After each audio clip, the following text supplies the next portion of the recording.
together. It was our team.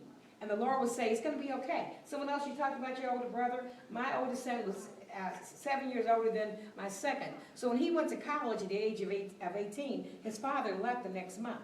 He went to college and he thought he had to come back home and take care of the children of his brothers. He had 2 brothers once he was out of college. It's like, no, that's not your responsibility. I want you to go and do what you're supposed to do because God has something for you to do. And your responsibility is not to come home and take care of your brothers, even though I appreciate that. He was a leader, and he was a model for the brothers. He wrote letters to them. He talked to them.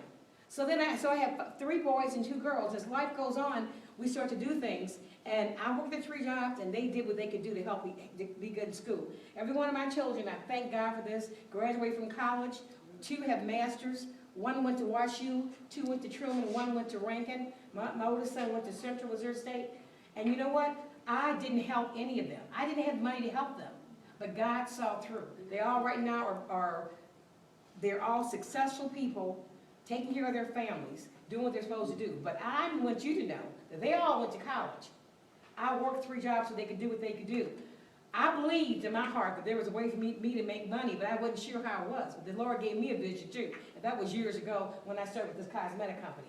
I was the first woman of color to be with this company. I became the first woman of color to be manager. I won trips. I won diamond rings. I won all kinds of things. But when my ex left, I took those rings. I remember I sold 1 ring to pay a gas bill.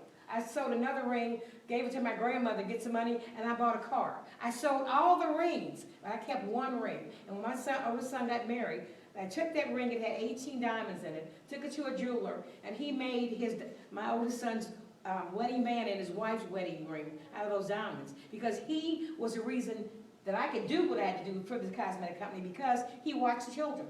He watched his older brother and sister. But that all is to say that they were successful, but I had to believe. So they're all doing their thing, and I got to do what I'm supposed to do.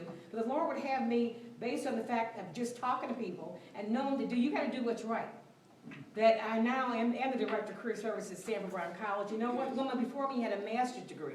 Now I'm 62 years old. I went to business college. I don't have a degree. I don't have a master's degree. I don't have a bachelor's degree. Every one of my children have 2 and 3. I'm going to tell you something very funny that my aunt said to me, who is now gone. She said, Paula, all your children, everybody in your house has a degree but you. My husband has a degree. She said, you work the hardest, and they are where they are. She said, you work the hardest, but you're the dumbest. You don't have a degree.